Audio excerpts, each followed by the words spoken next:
Bienvenido seas al podcast Radioactivo, un espacio donde se abordarán temas de interés general con una pizca de acidez, no apto para suavecitos.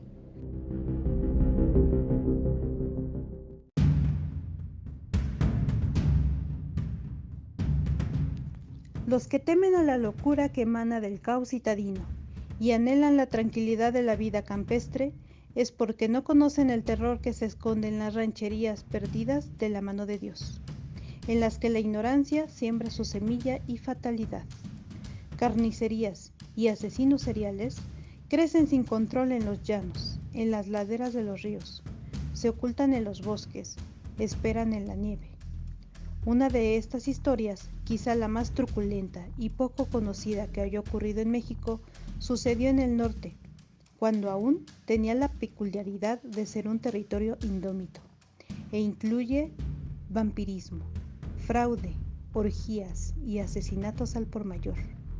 Nos referimos, por supuesto, a Magdalena Solís, mejor conocida por la historia como la suma sacerdotisa de la sangre. La Hierbabuena, Tamaulipas. Todo comenzó en los últimos meses de 1962, en Tamaulipas, con los hermanos Santos y Cayetano Hernández, un par de truhanes de poca monta y baja estrofa dedicados al fraude. Los Hernández idearon un plan maestro para estafar a una comunidad, haciéndose pasar por sumos sacerdotes de una deidad antigua y prometiéndoles revelarles un tesoro a cambio de que la gente les diera sus posesiones. Hoy en día este plan les parecería bobo, pero en el México rural de mediados del siglo XX todo era creíble.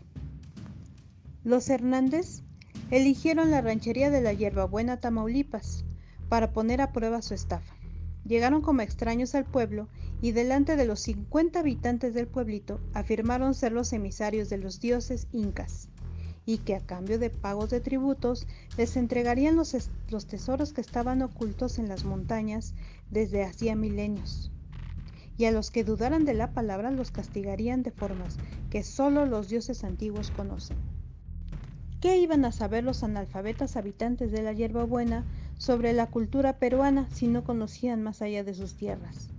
¿Quién iba a sospechar que ningún inca escondió tesoro alguno en México si la gente de la Hierbabuena solo pensaba en sobrevivir en la inhóspita Sierra Madre Oriental donde se encontraba su pueblo? ¿Y quién puede culparlos de creer esta patraña? Nadie. La gran mayoría de los habitantes aceptó pagar tributo económico y sexual a los Hernández, quienes aceptaban hombres y mujeres por igual. Así comenzaron una secta, cuyos primeros pasos se dieron en las montañas que bordeaban el valle donde se ubicaba la Hierbabuena, limpiando las cuevas para convertirlas en templos de adoración. Luego, Santos y Cayetano salían afuera del pueblo para comprar marihuana con el dinero que les daban y regresaban para compartirla con sus feligreses, que dóciles por la droga participaban en las orgías que organizaban los hermanos. Cuando alguien quería protestar, le ofrecían droga.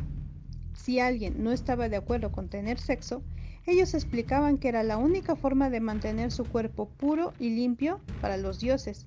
Por eso, entre más tuvieran sexo con los hombres santos, era mejor. Las cosas estuvieron bien para los estafadores por algún tiempo, pero los integrantes de la nueva secta se iban cansando de no tener la fortuna prometida. Ni había señal de los dioses, ni nada. Temerosos de que su nuevo estilo de vida peligrara, los Hernández escogieron a una adolescente local para que fuera su sacerdotisa. La hacían bailar desnuda frente a todos y esto apaciguó las cosas un par de semanas más. Al tercer mes, los sectarios exigieron fortuna, a lo que los estafadores contestaron que la sacerdotisa que habían elegido en el pueblo era impura y que irían en peregrinación en busca de una deidad local que había estado muerta por años. En lugar de escapar victoriosos de la Hierbabuena y repetir la misma estafa en otro lado, los hermanos decidieron expandir la mentira un poco más sobre la Hierbabuena e hicieron lo que cualquier criminal que haya fundado una secta haría: ir a buscar prostitutas. Monterrey, Nuevo León. Los hermanos llegaron a Monterrey buscando prostitutas que le ayudarían a continuar con la farsa de la hierbabuena. Se cree que contactaron a por lo menos 14 mujeres, entre ellas a Magdalena Solís, aunque no queda muy claro si llegaron a ella a través del hermano de esta, que fungía como su proxeneta, o lo conocieron después de cerrar el trato con la que se convertiría en la asesina más sangrienta de México. Cuando los Hernández conocieron a la prostituta de 16 años, Magdalena ya había sufrido bastante. Llevaba años siendo prostituta. Creció en los círculos de la pobreza más recalcitrante de Monterrey y no parecía haber salida para este estilo de vida. La llegada de los Hernández y la oferta de convertirla en una diosa debieron parecerle un verdadero milagro. Muchos autores concuerdan que Magdalena Solís solía imaginar con mundos fantásticos que le ayudarían a escapar de su dura realidad. Así es que aceptó participar en la estafa con los hermanos Solís y partieron para Tamaulipas. El nacimiento de la suma sacerdotisa de la sangre. En una de las cuevas que servían de adoratorio para los feligreses de la hierbabuena, los hermanos Hernández presentaron a Magdalena como la reencarnación de la diosa Madre Coatlicue, que era mexicano-inca. En medio de una polverada provocada, Magdalena apareció, convertida en diosa amorosa que prometió que las cosas cambiarían para el pueblo, y así pasó. Si a los Hernández les gustaba el sexo, a Magdalena la enloquecía. Exigía su tributo sexual con los hombres y mujeres a todas horas. Organizaba orgías a las que no se podía faltar. A los pocos días, los delirios de ser verdaderamente una diosa la poseyeron, en parte por la fe que le profesaban los hierbabuereños. La droga corría por el pueblo y los Hernández estaban permanentemente marihuanos. Y Eleazar, el hermano de Magdalena, estaba satisfecho con la parte del sexo y droga que le tocaban. Solís comenzó a mostrar delirios religiosos y sádicos. A sus parejas eran cada vez más jóvenes y no había nadie que la detuviera, pues había tomado el mando de la secta y dejando que los Hernández se dedicaran solo a gozar de los placeres. Algunas semanas después de la llegada de Magdalena, un par de jóvenes de la comunidad, hartos de los abusos sexuales, externaron su deseo de salirse del culto de la diosa. Fueron llevados ante Magdalena, quien, completamente intoxicada por las drogas, decidió el destino de los desertores: la muerte. Esa misma tarde los lincharon. Sangre para los dioses. El miedo a ser sacrificados paró en seco a cualquier protesta de la comunidad tuviera sobre los hermanos Hernández y Magdalena Solís. Tenían miedo y la pandilla de embaucadores lo notó. Así que durante las siguientes 6 semanas aumentaron la violencia de su trato hacia los habitantes de la hierbabuena. Ahora exigían sacrificios en sangre y dolor. Tomaban a los miembros más débiles de la comunidad y los sometían a las torturas con estacas, quemaduras y golpizas constantes. A otros los obligaban a desangrarse para alimentar a los dioses de la forma en que los aztecas lo hacían. La sangre de los miembros del culto se mezclaba con la sangre de pollo, peyote y marihuana, y el brebaje era consumido por la diosa o sus elegidos.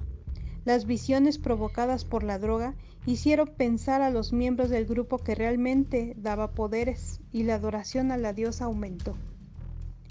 No hay datos claros de cómo fue que comenzaron los sacrificios rituales, extrayendo corazones, pero estos comenzaron para el segundo mes de la estadía de la suma sacerdotisa de la sangre de la hierbabuena. Se sabe que en un periodo muy corto de tiempo, a 6 personas se les fue extraído el corazón en la cueva que servía como lugar de culto a la diosa. Todos estaban conscientes al momento de la extracción. En mayo de 1963, un niño de 14 años llamado Sebastián Guerrero llegó hasta la cueva del culto atraído por las historias que se contaban sobre la diosa y los ruidos que surgía de la cavidad. Para su mala suerte, contempló el sacrificio de una de las víctimas. Aterrado, huyó al pueblo y caminó 25 kilómetros hasta el pueblo Villagrán, donde estaba la policía. Cansado y aparentemente delirante, Sebastián le contó a la policía que un grupo de vampiros estaba sacrificando a sus vecinos. Todos se rieron de él, pensaron que era un marihuano más y lo encerraron en una celda. Solo el policía investigador Luis Martínez lo tomó en serio y lo siguió hasta donde había visto a los vampiros cometer sus crímenes. Nunca más volverían a ser vistos con vida. Redada infernal. Los compañeros del oficial Martínez notaron su ausencia la última semana de mayo de 1963, así que decidieron tomar en serio la denuncia hecha por Guerrero y partieron en un operativo rumbo a la Hierbabuena.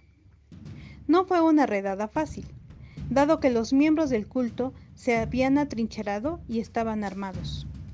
Se desató el fuego cruzado, en el cual murió la mayoría de los miembros del culto, incluido Santos Hernández Cayetano, que fue asesinado por un miembro de la secta, que intentaba que la gracia de uno de los sacerdotes de la diosa le protegiera de las balas de la policía y le sacó el corazón.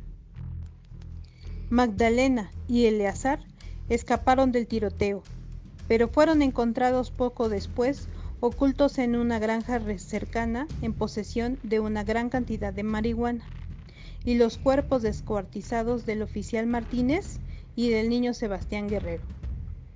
En total, fueron exhumados los restos de 6 personas en las inmediaciones de la cueva del culto.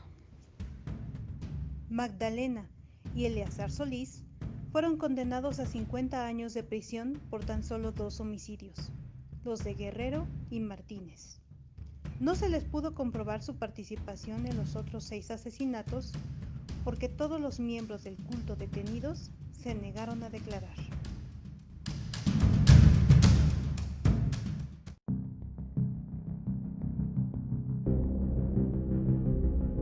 Espero que hayan disfrutado esta pequeña historia.